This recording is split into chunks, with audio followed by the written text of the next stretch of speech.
రెడ్డికి చెప్పిన యజ్ఞ వరాహస్వామి సత్యయుగ సాక్షి. భూమిని దున్నుతున్న రెడ్లు, అందు ఉద్భవించిన సీతాదేవిని అక్కున చేర్చుకున్న జనకుడు త్రేతాయుగ సాక్షి. శ్రీకృష్ణుని వెన్నంట ఉండి ఎల్లప్పుడూ కాచుకుంటూ ఉన్న సేనానులు, ధర్మ సంరక్షణకై కురుక్షేత్ర యుద్ధంలో భాగమైన మనం ద్వాపరయుగ సాక్షి. సమాజ క్షేమం ధ్యేయంగా ధీరులుగా శూరులుగా ఉన్న రెడ్డి వీరులు ఈ కలియుగం సాక్షి. ప్రపంచవ్యాప్తంగా 4 కోట్లకు పైగా ఉన్న రెడ్లందరూ వివిధ రంగాలలో కీర్తికాంతులు వెదజల్లుతూనే ఉన్నారు. కానీ సంఘటనం, ఏకత్వం లేని కారణంగా గత 75 ఏళ్లుగా రెడ్ల జాతి మీద అనేక రకాల దాడులు జరుగుతూనే ఉన్నాయి. 10 కోట్ల మంది హిందువుల ప్రాణాలు పోయినా కూడా హిందువుల్లో ఐకమత్యం కలగలేదు. ఇక్కడొక చిన్న విషయం చెప్పాలి. 60 లక్షల మందికి పైగా యూదులు వారి పైన జరిగిన దాడుల్లో చనిపోయారు. వారి జాతి మనుగడ ప్రశ్నార్థకమైంది. అయినా సరే వాళ్లు వెరవలేదు, బెదరలేదు. యూదులందరూ కలిసికట్టుగా తమ ఇజ్రాయిల్ దేశాన్ని పటిష్టమైన దేశంగా మార్చుకోగలిగారు. అంటే ప్రపంచానికి తామెంత స్ఫూర్తిదాయకంగా మారారో అర్థం చేసుకోవచ్చు. మొత్తం మీద ప్రపంచ వ్యాప్తంగా వారి సంఖ్య కేవలం 1.5 కోటి మాత్రమే. వారిని ఆదర్శంగా తీసుకుని మనమందరం ఒక్కటవ్వాల్సిన అవసరం ఎంతైనా ఉంది. 13వ శతాబ్దంలోనే ధర్మరక్షణ కోసం పాటుపడి రెడ్ల పౌరుషం తెలిపిన ప్రోలయ వేమారెడ్డి రెడ్ల రాజ్య స్థాపనం చేసి ఒక శక్తిగా మారడం వల్లనే మనం సురక్షితంగా ఉన్నామని చెప్పొచ్చు. అది మన ప్రోలయ వేమారెడ్డి అంటే. 16వ శతాబ్దంలో ఛత్రపతి శివాజీకి ఆదర్శంగా నిలిచాడు మన ప్రోలయ వేమారెడ్డి. అందుకే ప్రపంచ వ్యాప్తంగా ఉన్న రెడ్లందరూ ఐక్యంగా ఉంటే ఒక్కసారి ఊహించండి, అణువణువున ప్రభంజనం, అవని అంతా వైభవం. నిజం, ఇది నిజం, ముమ్మాటికి నిజం. విత్తే విత్తనం నుండి పెరిగే మొక్క వరకు పండే పంటను మానవాళికి అందించిన రెడ్లే. వ్యవసాయ క్షేత్రంలోనూ తామేంటో నిరూపించిన రెడ్లే. యుద్ధ భూమిలో భేరీలు మోగిస్తూ ఎదురొడ్డి నిలిచిన రెడ్లే. రాజకీయ రంగంలో తమ సత్తా చాటుతూ ప్రజాక్షేమం కోసం ఎంతటి త్యాగాలకు సిద్ధమైన రెడ్లే. వైద్య రంగంలో ప్రాణాలకు తెగించి ప్రాణదానాలు చేస్తూ దేశంలో విపత్కర పరిస్థితులను ఎదుర్కొన్న రెడ్లే. వ్యాపార, వాణిజ్య, రాజకీయ, రక్షణ, ఆర్థిక, వైద్య వంటి ఎన్నో రంగాలలో తమ శక్తి సామర్థ్యాలను నిరూపించే రెడ్లంటేనే ప్రగతికి మెట్లు. భక్తి తోడ, భక్తి నీడ, భక్తి పదమగు లోకాన నిలిచి రెడ్ల వంశ చరిత్రను అవపోసన పట్టిన భక్త మల్లారెడ్డియే మన కులగురువు.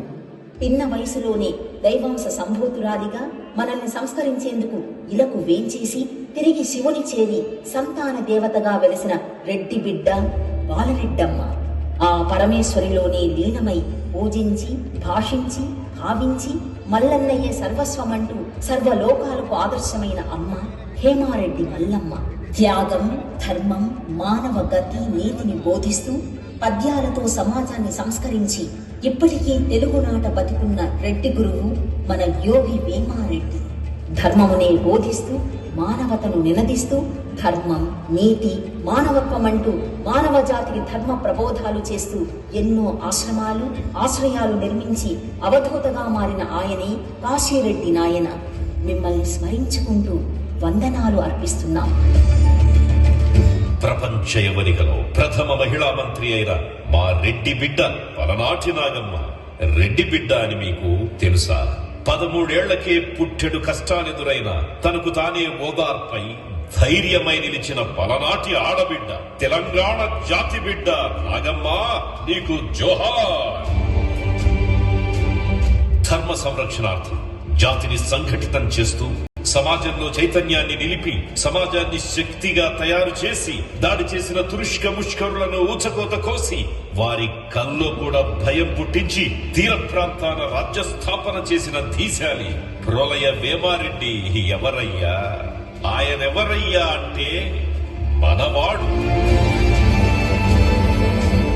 7 నవాబులను ఒంటి చేత్తో మట్టి కరిపించి తన సంస్థానం వైపు కన్నెత్తి చూస్తే వేటుకొక కుత్తుకను లేపిన సింహబలుడు గద్వాల సంస్థానాధీశుడు సోమనాద్రి రెడ్డి ఎవరయ్యా? ఆయన ఎవరయ్యా అంటే మనవాడు. రాజభక్తి, ధీయుక్తి, రచనాశక్తి, పరిపాలనా దక్షత, వీరత్వం, ధీరత్వం కలగలిసిన పోరు కాకతీయ బిడ్డడు. బందిపోటు ముసుగులో స్వామి భక్తి పరాయణతతో గెరిల్లా పోరాటానికి ఆద్యుడై, రాజకీయ చతురతతో మరో అపర చాణుక్యుడై వెలిగిన గోనగన్నారెడ్డి ఎవరయ్యా? ఆయన ఎవరయ్యా అంటే మనవాడు.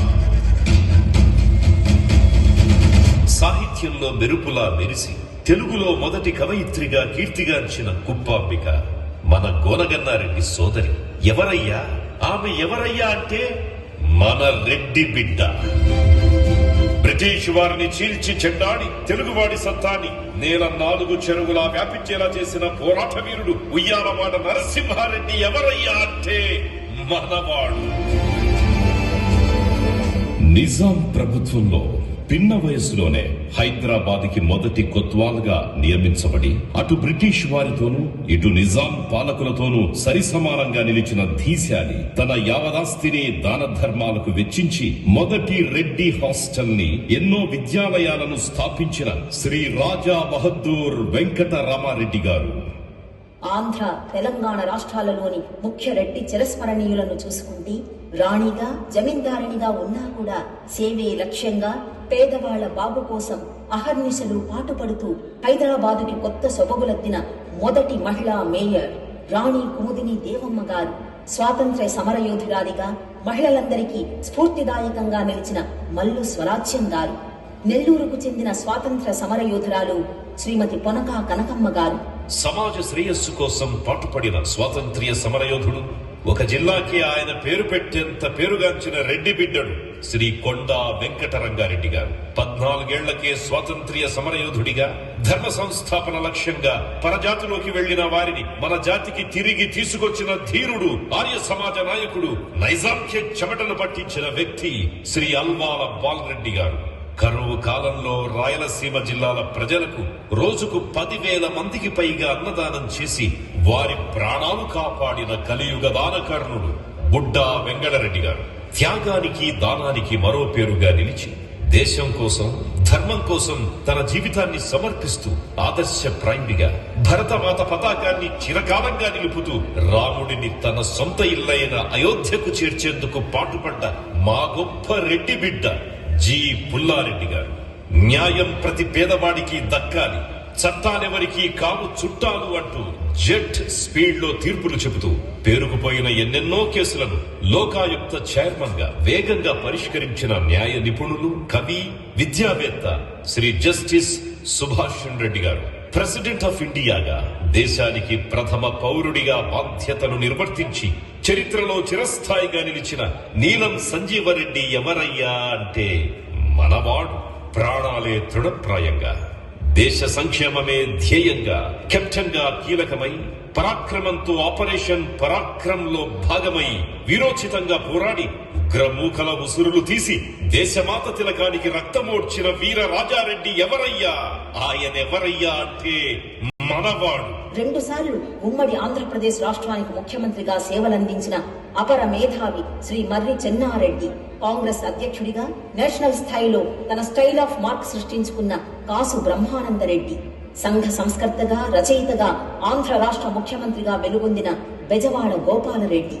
ఆంధ్రప్రదేశ్ రాష్ట్ర ముఖ్యమంత్రులుగా వెలిగిన వైఎస్ రాజశేఖర రెడ్డి, కోట్ల విజయభాస్కర్ రెడ్డి, మేదురుమల్లి జనార్దన్ రెడ్డి, కిరణ్ కుమార్ రెడ్డి, వైఎస్ జగన్మోహన్ రెడ్డి. స్వతంత్ర తెలంగాణకు 2వ ముఖ్యమంత్రి రేవంత్ రెడ్డి.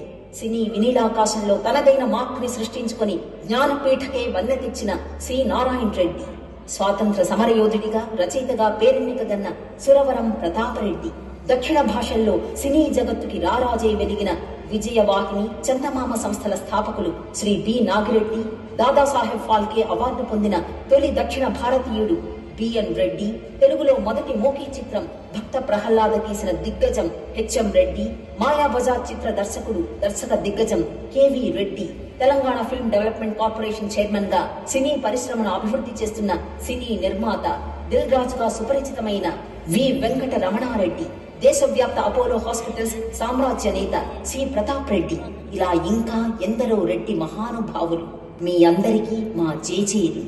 వీరే కాకుండా గద్వాలకు చెందిన రాజా రామేశ్వరరావు గారు, పార్లమెంట్ భవన్తో పేరెన్నికగన్న రావి నారాయణ రెడ్డి గారు, భూదాన్ రెడ్డిగా పేరు పొందిన వెదిరే రామచంద్రారెడ్డి గారు 500 కోట్ల ఆస్తిని చిత్ర పరిశ్రమలోని కార్మికులకు అందించిన నటులు, నిర్మాత, దర్శకులు, అపర దానకర్ణ ఎం ప్రభాకర్ రెడ్డి, సాయుధ పోరాట యోధుడు, త్యాగశీలి పుచ్చలపల్లి సుందర్రామిరెడ్డి నెల్లూరులో ప్రజా వైద్యశాల ఏర్పాటు చేసి నామమాత్రపు ఫీజుతోనే వైద్యం చేసి కొన్ని వేల మంది ప్రాణాలు కాపాడిన ఆయన తమ్ముడు Puchalapalli Ramachandra Reddy, bar council chairman గా వినుతికెక్కిన నరసింహారెడ్డి, డిఆర్డీఓ చైర్మన్ శ్రీ సతీష్ రెడ్డి గారు, తెలంగాణ సాయుధ పోరాట యోధులు ఎంపీ భీమిరెడ్డి నరసింహారెడ్డి, పరిమళ నాగిరెడ్డి, వాస్తుశిల్పి బిఎం రెడ్డి, ప్రముఖ కవి Raghumanna, doctor Guruva Reddy, Padma Shri AIG Nageswara Reddy, Shantha Biotech Varaprasad Reddy garu, ఇలా చెప్పుకుంటూ పోతే కొన్ని వందల వేల మంది రెడ్ల జాతిలో ఆణిముత్యాలుగా ఉన్నారు. తమిళనాడులోని ముఖ్య రెడ్డి చిరస్మరణి